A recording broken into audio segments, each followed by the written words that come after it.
It's me, it's TRG, the Ramblin Gambler, styling and profiling. Batman has a belt, I have a vest. It's the same principle. I'm your host. Welcome to our Casino Kombat podcast. We are about to embark on episode 57. If you're just finding us, wondering what this is all about, I believe that casino gambling is a skill. You can be good at it. You can understand what is going on in a casino, win cash money more months than you lose, and take advantage of comps and gifts from the casino the other months, those months with small losses, and make up for what you lost. Casinos can be your country club. Casinos are my country club, my vacation club, if you will, and a vacation club I don't really pay for. And that's what we talk about here each week, along with stories from the decades I've spent learning to be good at casino gambling. And I'm trying to be a cheat code for you a little bit. I'm trying to take those mistakes that I made learning through the school of hard knocks and level up your skills very, very quickly. So if you're a relatively new to gambler, if you're new to casino gambling, I think I have plenty to teach. If you're an experienced gambler, maybe I've got a few tricks up my sleeve, or maybe you can share some things with me. And either way, I hope you enjoy the stories. Thanks for being here. I hope you stick around. I paid a lawyer to tell me that I probably needed a disclaimer in this podcast, so let's do that and we will get into the episode and get the episode started. Ladies, gentlemen, non-binary persons, don't worry about the rain. I don't think the heavy stuff's coming down for a while yet. Only gamble with money you can afford to lose. Do not gamble with money you need to pay your bills. My past performances are not indicative of anyone's future results, including my own. If you have a gambling problem, contact your local problem gambling hotline. If you do not know how to contact your local problem gambling hotline, send an email to help@casinomkombat.com. We will find that information for you. We will make it available to you. Everything I'm going to share with you in this podcast is based in fact. Names and dates have been altered to protect the innocent and the guilty. Minor items, unrelated outcomes may be omitted in the interest of reducing listener boredom. All right, absolutely. We do not want any bored listeners, that's for sure. I appreciate you all. Welcome, welcome, welcome. Let's start with big news, big news, the biggest of news from the Casino Kombat universe. The Inner Circle has a new member. Today we are welcoming Gator Gambler, fifth to the ring, to the Inner Circle. He joins Golden Fan, Master of Details, Keeper of Wisdom, and East Coast Emissary as a member of the Inner Circle. He correctly determined the real-world name and location of my home casino, the casino I call Casino 2 in the podcast. If you have not listened to episode 22, if you joined us since episode 22, there are games hidden in the podcast, have been since episode, 2 basically, when we started traveling. And Golden Fan figured out that there were games and kicked off the public version of the games just before episode 22 was released. You can certainly go back and hear all the details in that episode, but basically, if you use the distances and brands and directions in each episode of the podcast to figure out the name of my home casino, which as I said is currently Casino 2, send an email to me with the name of that casino, and if you get it right, you can become one of the 10 members of the Inner Circle. I'll send you a custom one-of-a-kind t-shirt or polo. At least I will if my manufacturer catches up with a really horrible backlog. Everything's taking forever. And a reminder that per Keeper of Wisdom's rule, there's only 3 strikes. You only get 3 guesses. If you don't get it right in 3 guesses, you're out of the game. And that was a good rule that, frankly, I wish I'd have thought of. Also from the casino gambling universe this week, it took a while, but Maxine the Rat tried to hit Gabriel up for money again recently, and her new approach was to say that there was a problem. She couldn't cash a check at the cage because her player's card was expired. So she wanted to write him a check for cash, and either she's ignorant or she's assuming Gabriel is ignorant, which is certainly not the case. Sure, our player's cards at our local casino recently expired. That's true. But getting a new one is as easy as going to a machine and printing one, or asking someone at the Players Club desk or a pit boss at a table to just print you a new card. It's not hard, it's not difficult. If you needed one at the cage to write a check because your card was expired, this would not stop you from cashing a check at the cage in any way. Regardless of her tricks and attempts, Gabriel just politely turned her down, politely told her no. He avoided a different version of that situation that prompted the creation of Casino Wisdom number 70, don't loan money to or borrow money from strangers in a casino. And Gabriel and I had kind of a friendly over-under wager on, and we put a number on when this event would happen. I think I said 10 days, and he took the under, and so she actually made the over a winner on this one, I think. It absolutely took her longer than I expected to kind of slither back and try to borrow money again.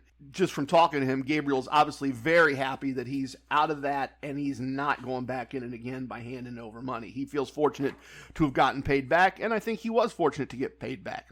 Our final item from the Casino Kombat universe, just kind of a little look-ahead thing. East Coast Emissary was kind enough to put together a flowchart for TRG Wagering System 1. He sent me the initial draft, which is really very, very good, very well done.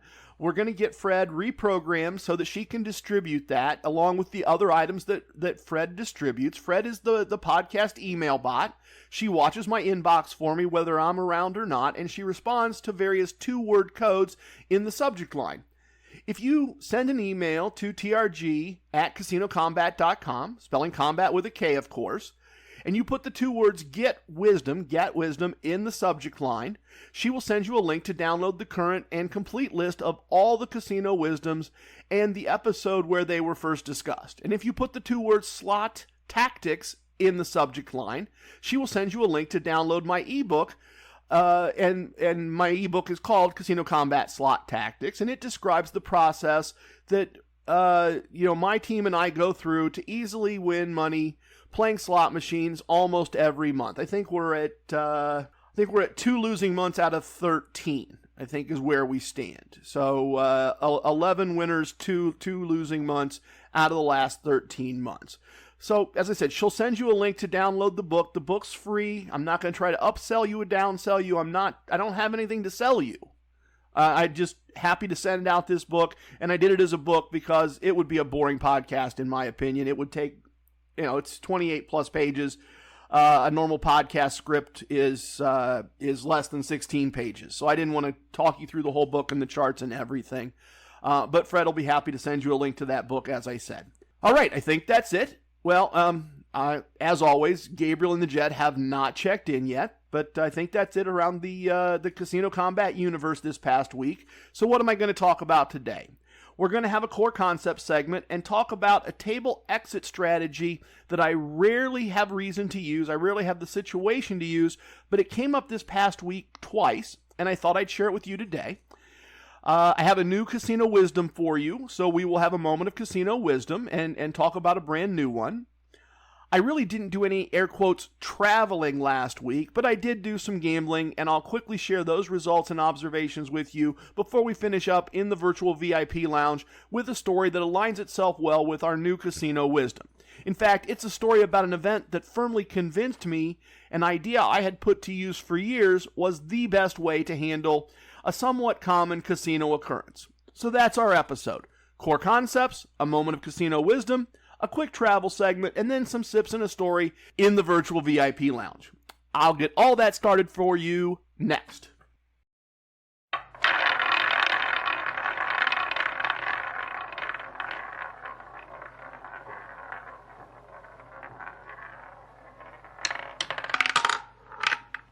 The core concepts of Casino Kombat are the pillars on which gambling for a profit and a part-time casino lifestyle are built. To run through them quickly, to be good at casino gambling, you need to 1. Learn a game with a minimum house advantage. 2. Learn a betting strategy that includes both progressive and regressive concepts. 3. Have a bankroll of money you can afford to lose that is large enough for the size of the bets you choose to make. 4. Get a player's card from the casino where you're going to gamble. This core concept is important because benefiting from comps, gifts, and free money to spend and gamble with are an important part of exploiting casinos. And 5, have the discipline to win a set small amount of money and leave the casino, or lose a small amount and leave the casino. In the end, we're trying to win the month, not the table or the day. And if you lose the month once in a while, you make up for the loss with comps and gifts from the casino. The Casino Kombat YouTube channel includes a playlist called Boot Camp. And in Boot Camp, in that playlist, I cover these core concepts in short 10 to 15 minute lessons. You can learn all of them in less than 90 minutes. In my never so humble opinion, that playlist is one of the best things to come out of the creation of this podcast. The playlist can be a refresher for regular listeners or a way for new listeners to get up to speed on the core concepts quickly. The links to all our social media and YouTube, all of our content, is at the top of our webpage, casinokombat.com. Combat and Bootcamp are spelled with a K. And we always appreciate any social media likes, subscribes, shares, or reviews that you're willing to contribute. What I wanted to discuss with you today is an aspect of item number 5, having the discipline to leave a table with a predetermined small loss or a minimum win amount. And for myself, if I'm playing blackjack, I'm going to exit the game after I lose 3, or if I've been winning for a while, at most 4 hands in a row. I'm going to leave having lost no more than 7.5 units if I'm using TRG Wagering System 1. Quite frankly, also if I'm using TRG Wagering System 2, which I've really got to get around to sharing with you. So that leaving with the 7 or 7.5 unit loss at most, that's a negative exit, an exit with less than I started with. As an example of a positive exit, I'm going to start planning my exit from the table if I reach a 9 or 10 unit win. And that can be a bigger number for you. Your number can be 15 or 20 if that's when you start planning to leave. Doesn't matter. It's got to be more than your negative exit. That's the only way this balance works, is if your positive exit point is more than your negative exit point. And if I hit a positive exit, I'm going to continue to play if I keep winning, and I'll keep adding both to the stack of money I'm playing with and the win stack that I'm going to walk away from the table with. For the most part, I've only discussed these positive and negative exits with you. But there is a third kind that I use. It only happens occasionally. And this is a more advanced exit. It's a bit more subjective than the other exits. And I say subjective, but I don't like to include emotions, feelings, guesses, or hunches in my gambling. So I consider this type of exit an exit based on observational wisdom. Yes, I just made that up too. And this exit is the 0 or near 0 exit. This is an exit that I use when I've been playing for a while. I basically have the same amount of chips in front of me that I bought in with, and something that is or has been going on either with my gambling or with the table in general indicates to me that leaving with just the money I started with is the best course of action. I had 2 of these in one afternoon of gambling last week, which is fairly unusual, so I'm going to use those events, that pair of events in the same day, as an illustration of the 0 exit technique. The first time I used a 0 exit was at a table near the front entrance of my local casino. This was my second table for the day. I'd already taken a small, less than 4 unit loss at my first table. And that's good news in a way, because my local casino is finally operating in a way that allows me to get on and off multiple tables in a visit easily and quickly. And that makes it a lot more playable place than it's been for over a year. And things started off well enough at this second table. I won a couple of hands, had a blackjack in the first 4 or 5 hands, was starting to win a little money, and then a couple with coupons to play came in. They were, what's a good word? They were interesting. Their choices were interesting. I'll have some observations about them later in the travel segment. They played, they left, an older lady joined me. She was playing not to lose, and that wasn't helping my cards at all. Then another player who was going to play just one hand with a coupon joined the table, and between Mrs. playing not to lose and someone only playing one hand joining us, I decided to sit out while he played. I didn't think he was going to be around long. So of course, new guy gets a blackjack that would have been my blackjack based on the cards. He was playing my hands that I'd have been playing if he wasn't there. And I'd have had that blackjack if he hadn't entered the game. And he decides to play another hand now that he has some winnings. And if his hand had been my hand, I would have doubled. And he didn't, because he didn't have the money to double, because he was only playing the money he won from a coupon. That would have been another nice win for me. And of course, as I said, he doesn't double because he isn't playing with any of his money. He created a loss for the table and himself. And that annoys Mrs. playing not to lose, and she leaves. And I'm watching this, and I know he's leaving, but as I'm sitting there not playing, I'm basically out of the gambling mindset now. And I've talked about that technique before, that process of pausing, getting out of a gambling mindset, getting away from a gambling space, although in this case I just pushed my chair back, and making gambling choices from there. And I kind of, as I'm sitting there trying to decide, am I going to get back in this game and restart things with just a little bit of the shoe left? and I'm dead even for the table, and I'm a bit annoyed about all of it.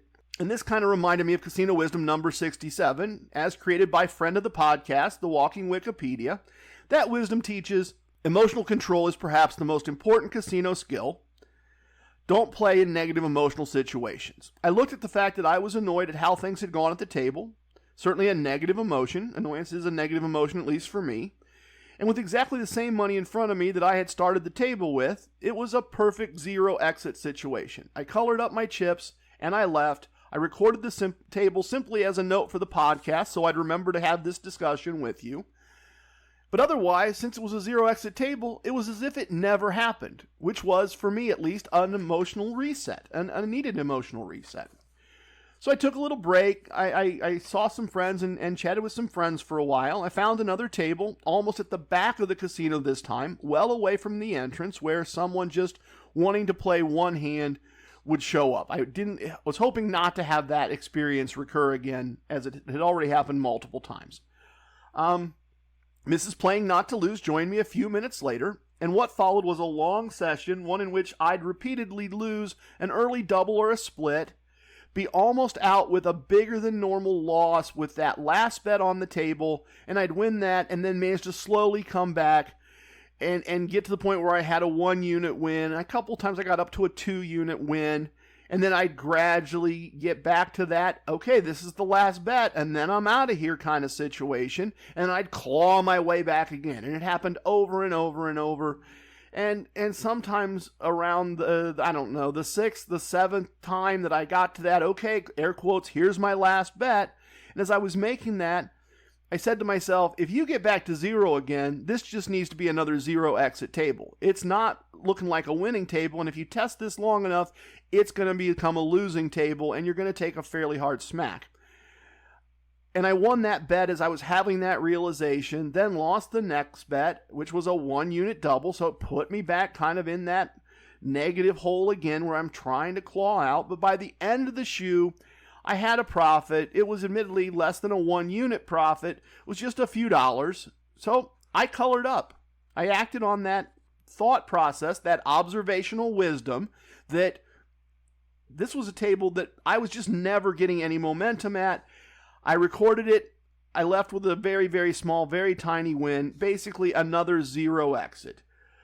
I was nowhere near my normal positive or my normal exit point. So a zero exit is an exit with a win or a loss of less than 1 unit. I don't talk about zero exits very often because they don't happen very often. 2-and-1 visit are very, very, very rare. I'm sure that I've zero exited a couple times during the podcast, and I haven't mentioned it because items unrelated to the outcome are omitted in the interest of brevity and clarity. Those zero exits that have happened in the past, I've just kind of omitted and gone on. They didn't affect my outcome in any way that mattered. But 2 of them in one day, I thought this is the perfect time to teach zero exits, to talk about zero exits. That's why I wanted to do that as part of this episode. You don't always have to play to your positive or negative exit. Sometimes the best you can do is just get back to even and get out. And that's when a zero exit is useful. All right. I believe the plan for the day calls for a moment of casino wisdom as our next segment. So here we go.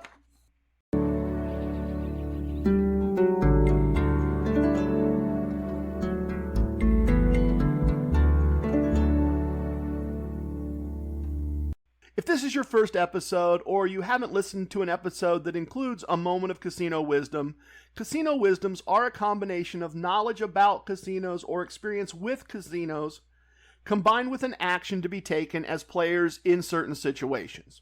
Today I wanted to share with you Casino Wisdom number 96.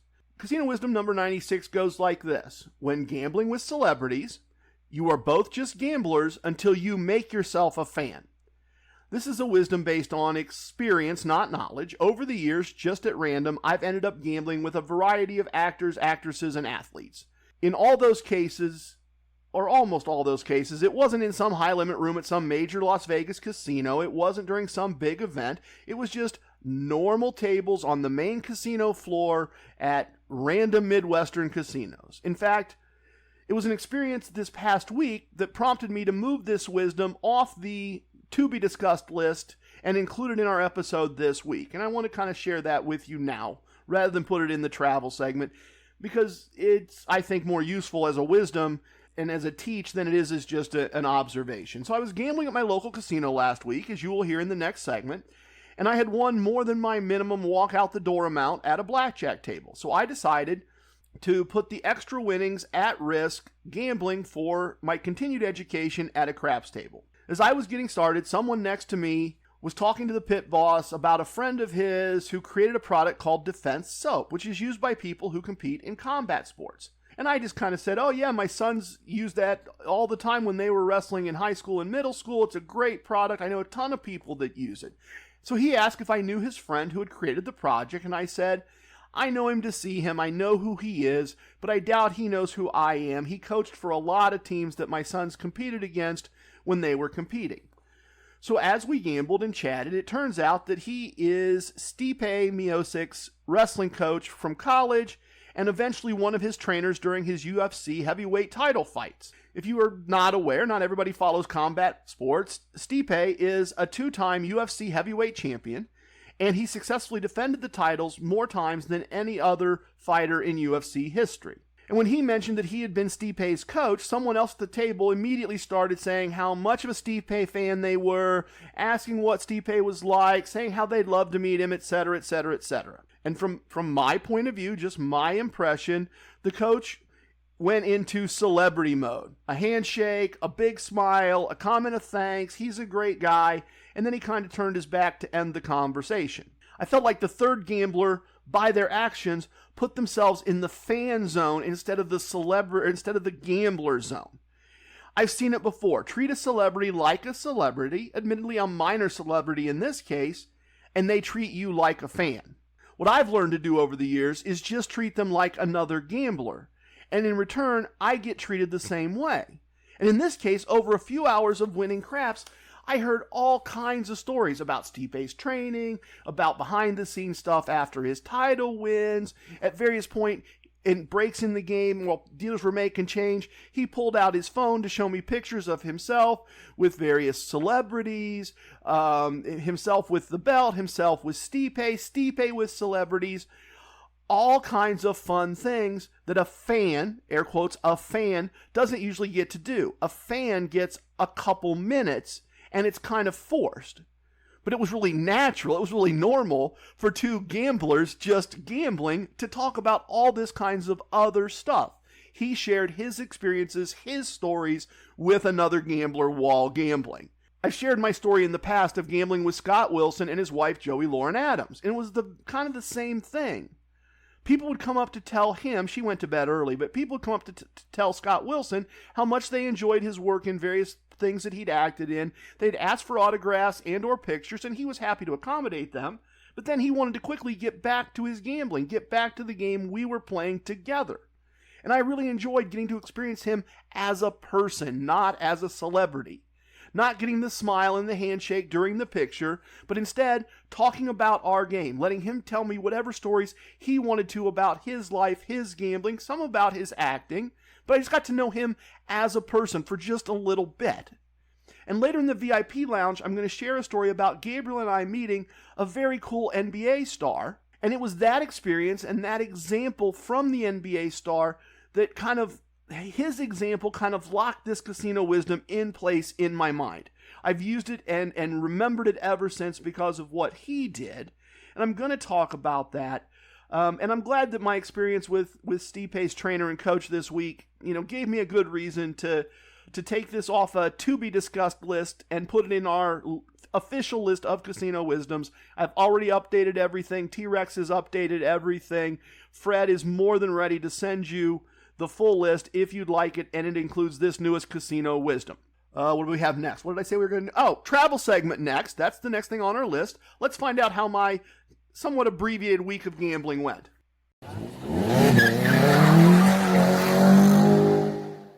We had a busy weekend, family weekend planned last week. We had a lot of family things going on, a lot of family in town, so my time gambling was limited to a couple visits to my local casino. And I'm very grateful that this casino is really getting back to normal. It's really getting to be a place that gambling is possible. My friends are around. I'm enjoying being back there again. It's a pleasure, not a chore. During the first visit, I received a free bet and a gift card to a local grocery store, and had the 2-0 exit tables that I discussed earlier in the episode when we were doing Core Concepts. I got to see Proud Papa again, had a real conversation with him, asked him about his son's recent injury, which I know is fairly serious. I also got to talk to longtime friend, the world's kindest man, and his lovely wife, and I found out that they had heard about this podcast from a blackjack dealer that we both know, and they've been listening to some of the episodes, which was really nice of them. It was nice to hear that they'd been listening some. It was a fun visit, and I had a small loss. I had the 2-0 exit tables. I had some winning slot machine play, a couple winning slot machines. I basically finished the day even for all practical purposes. I got home, Mrs. TRG said, "So how'd it go?" And I said, "We can take a look at the app if you want. I don't know, but I've won more or less than the cost of one drink. And I bought one drink, so it was really trivial and insignificant it was kind of a 0 exit day in reality. And I look back on it now in hindsight. But a couple of observations to share from this visit. And the first is the choices that the coupon couple made at my first 0 exit table. As they were coming up to the table, I kind of knew what was going on. They approached the table. They're each carrying a free bet slip that they had printed at a kiosk, and he's got a $20 bill in his hand, one $20 bill. So I'm sure right away that they're only going to play their coupons and leave. They're not playing to sit, join the table, join the game, and stick around. I probably said this before. If I haven't said it before, I think this is really rude behavior, especially if players like this don't ask before they enter a game in progress. And here's my logic for considering this rude behavior. A free bet is always an even money bet. You can't bet it on one number on roulette. You can't bet it on some number on craps that pays something other than even money. It's always going to get paid as an even money bet. These players don't plan to gamble with their own money. They just want one 50-50 shot at turning a free bet into cash. I respect that. I do. I mean, casino wisdom number 23, one of my own casino wisdoms. And that wisdom teaches us to always play our free bets and play them strategically. And a strategy is, I don't have time or money to gamble today, but I want the profit out of this free bet, and I'm here, I'm in the casino, or I was near the casino, and I'm going to make that bet and take a shot at getting that money. What I don't respect is using blackjack to play a free bet if you're not going to enter the game and play for a while. Mathematically, almost the same exact bet can be made on a baccarat table or on a roulette table using red, black, even, odd, this half, that half.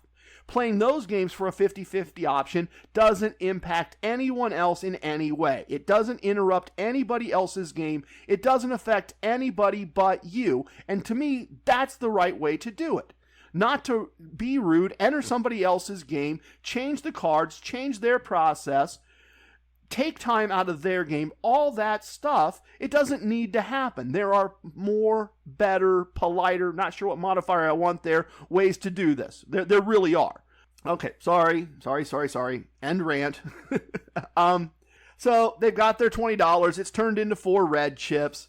I'm annoyed. She places her free bet and 3 red chips, which tells me her free bet was $10. This was a $25 table. She had to come up to the table minimum.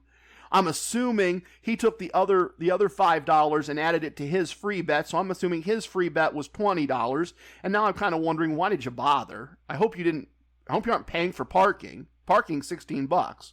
I hope you got a parking comp. I hope something's right, because this is just kind of ridiculous, these small amounts in my mind, and amounts are different to everyone. Maybe that's important money to them.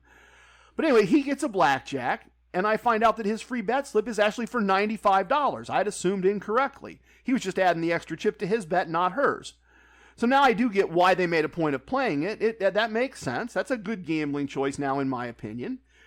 And this is a nice win for playing one hand, right? The free bet's paid even money, as I said, not 3-2. That's the policy at this casino. So he gets 3-2 on his extra $5 plus the $95.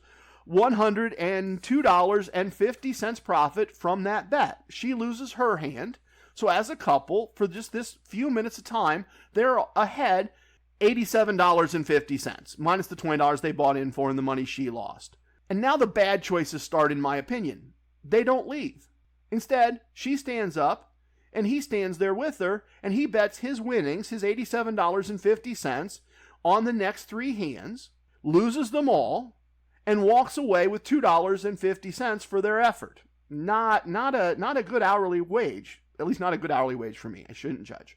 He didn't even have the decency to tip the $2.50 to the dealer. So in theory, they're going to go wait in line to be handed $2.50 at the cage. Makes no sense.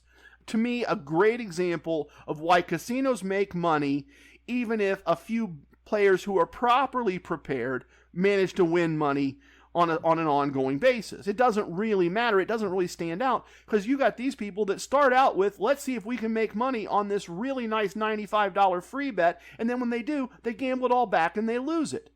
They actually lost $20 plus whatever time it took them to have this experience, plus whatever it took to get there to try to win money, and they had it done, and then they blew it. My other informative experience that I wanted to share with you, that I played 2 different tables with a lovely woman that I'm calling Mrs. Playing Not to Lose. She was an older lady. She's very nice, very polite, a fun person to play with.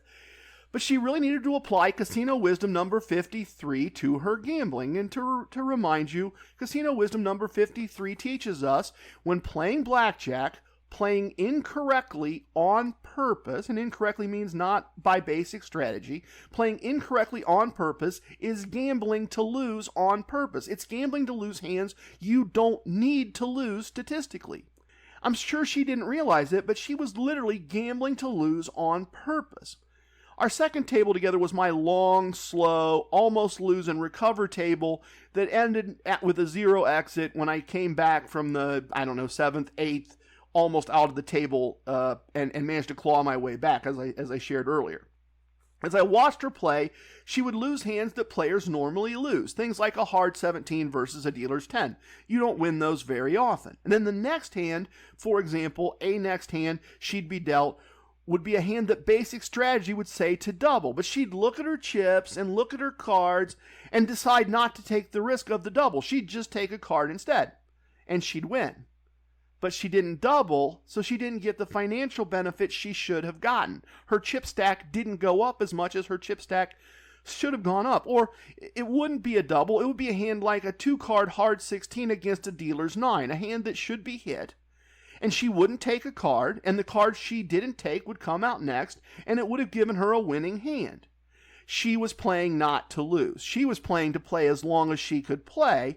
She was not playing basic strategy, and as a result, she lost slowly on purpose instead of winning at a table where, by my observation, she could have won if she had played her hands using basic strategy. Based on the hands I saw her play, my sense of it was, played correctly, that would have been a winning spot. And I was a little jealous because the spot I was in was not a winning spot. It was a survival spot. My second visit to my local casino for the week got me an additional free bet and some free slot play. I played about a shoe and a half at blackjack, where things were just going all my way from the very beginning.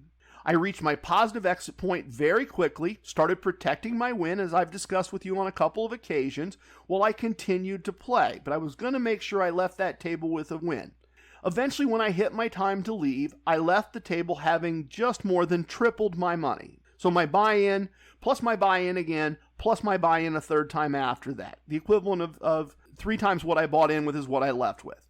And so now I know I'm going to leave the building with a profit no matter what. And I considered taking half my profits and visiting another blackjack table. That's a great strategy. That's a great way to go about things, right? I know I'm going to leave with double what I started with, but let me take the remaining half of my win and see if I can repeat my win. It's enough to buy in it at another blackjack table. I've done that in the past. I'll do that in the future. In this case, I didn't do that.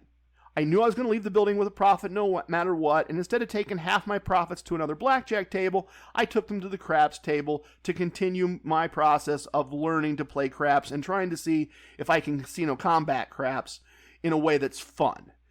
And this is where I met Stipe's trainer, as I was discussing earlier, and after a couple of hours of holding my own, not really winning or losing, a shooter got really hot, made me a lot of money, made me the equivalent of almost 3 days' pay, which is not casino combat profit, but it is gambling profit.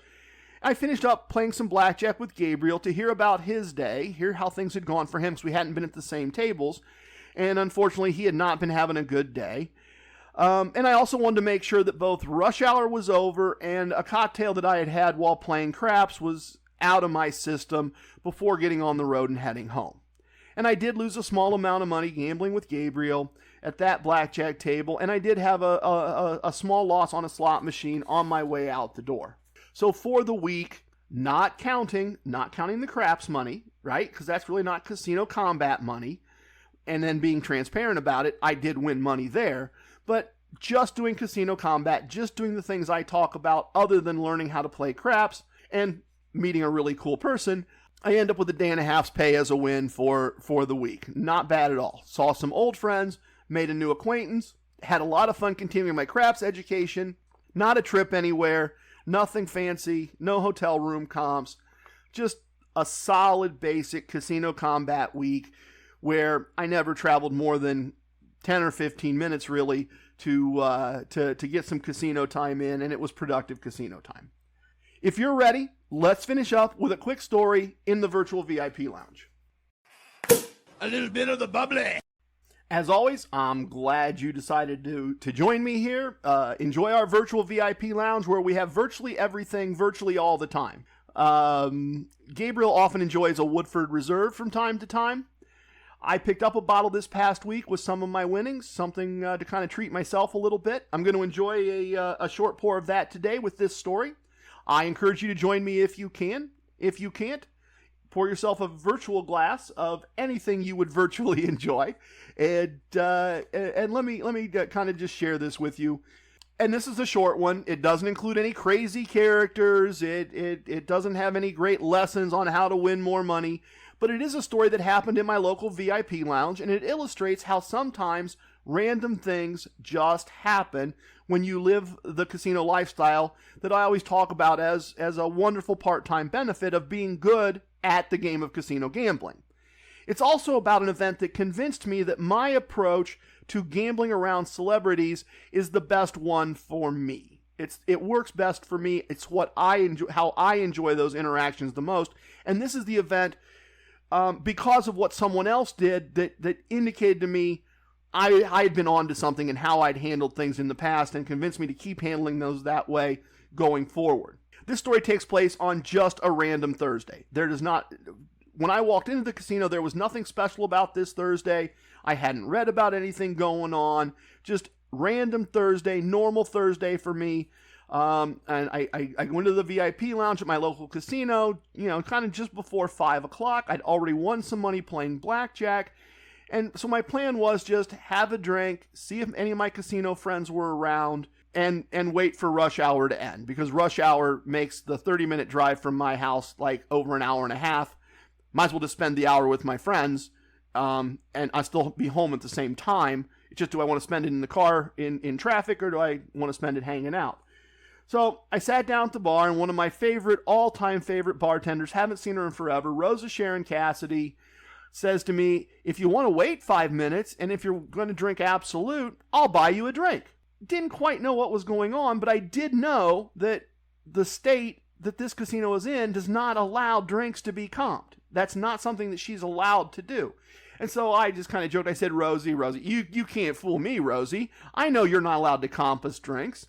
And so with a smile, she explains that starting at 5 o'clock, in just a few minutes, the drinks are not going to be comped. And they're not going to be comped because the local Absolute distributor has paid for all the drinks from 5 o'clock to 9 o'clock if the drinks have Absolute in them. They'd provided a whole bunch of bottles, so the drinks were being paid for. As part of this promotion, the drinks were being paid for, so it didn't break any state laws. But as guests in the VIP lounge, we got to enjoy Absolute and as much as we want. And by the way, I ended up enjoying several and taking an Uber home. But the reason for the promotion and the reason that Absolute Distributor was buying these drinks was that NBA player Richard Jefferson was going to be doing a meet and greet in the VIP room in just a little while. He had a long, just to once again fill you in if you don't follow the NBA, and I'm not a super big NBA fan, but Richard Jefferson had a long NBA career, Played on some very good teams. I think played on a championship team with the Cleveland Cavaliers, maybe. And he's now an analyst on ESPN. I just saw him on ESPN the other day, in fact, and was talking to Gabriel about it. And Gabriel doesn't remember that we met him, which is interesting. Maybe Gabriel had some of that free absolute too. I don't recall. But anyway, I'm enjoying my free drink, as I just indicated, the first of several free drinks. And when Richard Jefferson arrived, he did something that really impressed me. It really stuck with me. Obviously, I'm talking about it now. As he was being introduced, people started to form a line to meet him, to get a picture or an autograph, to do those fan kinds of things. And that was not something I was going to do. Happy to enjoy the free drinks. Happy to hear anything he had to say. Not a big enough fan of either him or the NBA that I was going to stand in line to meet him, and I didn't have anything I wanted autographed. But as these people are lining up and getting ready to do the fan thing, he says, "Hey, everybody, you don't need to do that. You don't need to get in a line. Let's just hang out. I'll be around. I'm not in a hurry. I'm not going anywhere. I promise you, I'm not going to ghost you. Before I leave, I will come right back here on this microphone, and I will let you know I'm leaving. And if I've missed anyone or anyone needs one last thing, one last picture, one last signature, I'll make sure everyone gets whatever they would like before I go. I promise you, I want everybody to be happy. Let's just have a good time. Someone else is paying for the drinks. Let's just have fun and hang out." So it was a great afternoon at that point. Gabriel came in a few minutes later, and he and I were talking, and Mr. Jefferson's making his way around the room and talking to people. And they had a blackjack pit in the back of the VIP lounge. Different topic for a different day about whether gambling belongs in VIP lounges or not. But Gabriel and I just decided to go back and play some blackjack, and we're a shoe or two into our game, and Richard Jefferson comes back, and we shake hands and introduce ourselves, and we talk a little bit, and he just hangs out. He's like, "Hey, don't stop your game, guys, don't worry about it." And so all three of us just spent a little time, not hours and hours and hours. He was there for a purpose, but we talked about how the hands were going. We were talking about whether we were winning or losing. He made some small talk about winning teams he'd been on. Just a normal casino conversation between three people, not between two fans and an NBA player that had won a league championship prior to this. Everybody's different. Different people enjoy different things, but I enjoy these moments with famous people way more than I would a handshake and a photo op. The way he decided to handle the meet and greet convinced me that my long-standing habit of reacting to celebrities in a casino as if they were just any other guest was the way that I enjoyed those encounters most. If you're playing the casino chip game, there are 9 in this episode. Please tip your waitresses, tip your bartenders, tip your dealers. Don't tip away your wins. I have spoken. Everything you heard here is true from a certain point of view. It's time for leaving, and I hope you understand I was born a Ramblin' Man. Love it, hate it, it don't matter. Please share with your family and friends. Goodbye, everyone. Thanks for listening. I really appreciate it.